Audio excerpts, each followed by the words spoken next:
You're listening to WZYE 95.9 FM. You are listening to WZYE 95.9 FM, the most influential name in Caribbean radio in the tri-state area. Broadcasting from East Orange, New Jersey, the most influential name in Caribbean radio. WZYE 95.9 FM.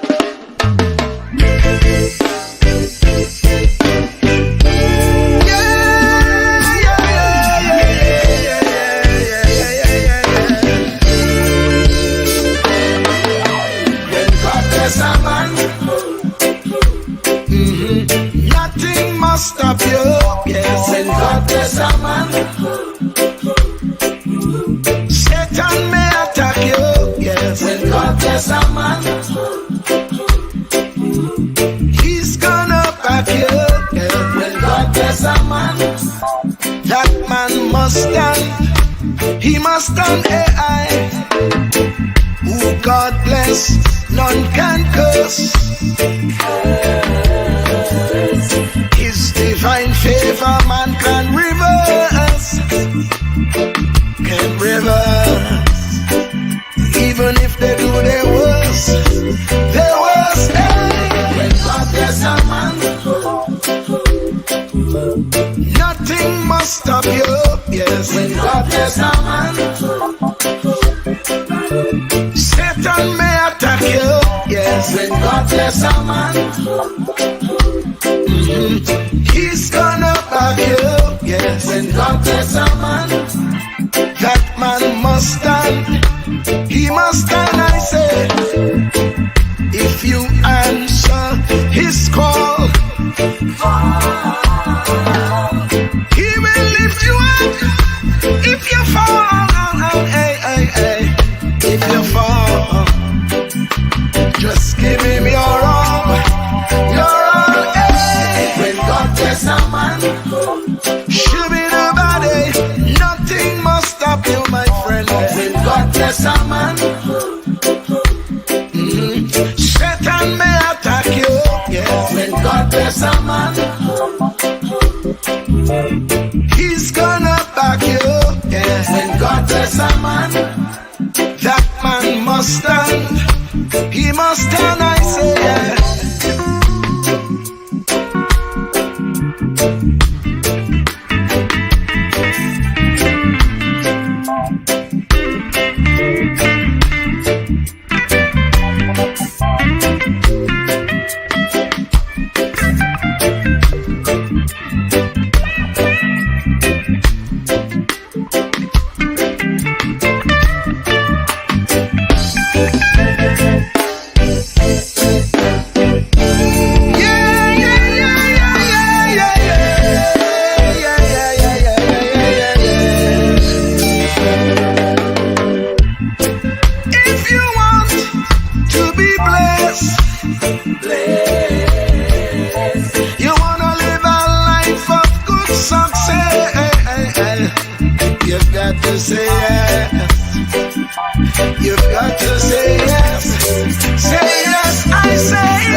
He must stand.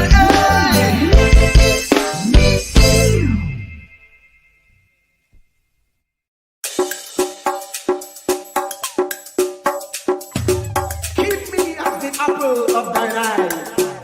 Hide me under the shadow of thy wing. O Lord, my Savior. It's so hard to deal with personal struggle. It's so sad when you feel alone in your trouble. It's real hard when you want to talk to a brother. It's so bad because of how some look at you after. So Jesus, come and be while you fix it. Come and be while you fix it. Come and be while you fix it. Jesus, come and me. Come and be while you fix it.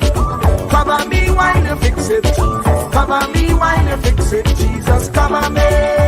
Cover my head. Satan want me dead. Cover my back from human attack. So Jesus, come and be while you fix it. Come and be while you fix it. Jesus, come and be while you fix it. Jesus, come and be. People see you smile, but don't know the hurt that you're feeling. Even as God's child, at times your heart does be bleeding.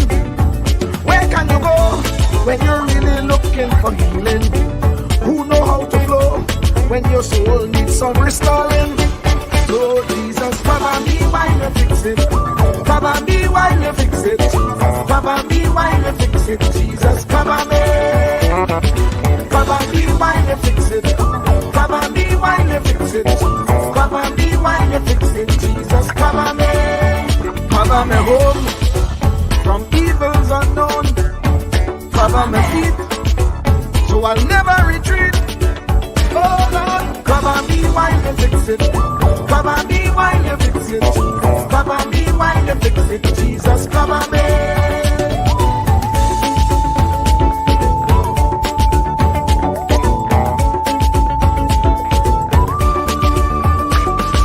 Cover my brother, cover my sister, them who under pressure. Cover the preacher, every church worker, the young believer. Cover the worship leader and intercessor, every gospel minister. Cover. Jesus alone is the one who has the real answer. The one on the throne is the true and loving Father. He will hold your hand and keep you from going under. He will make you stand and let you know he's a fixer. Come and be while you fix it. Come and be while you fix it. Jesus, come and be while you fix it. Jesus, come and be. Come and be while you fix it. Come and be while you fix it. Come and be while you fix it. Jesus, come and be. Cover my mind. You know the struggle sometimes. Cover my mouth, that the wrong thing wouldn't come out. Oh Lord, cover me while you fix it. Cover me while you fix it. Cover me while you fix it. Jesus, cover me. Cover the Christian in the midst of aggression with the power of your right hand. Jesus, cover them helpless children. Jesus, defend them. Send help from heaven. Jesus, cover all them radio stations that blessing the nation. Grant divine protection. Jesus, cover me.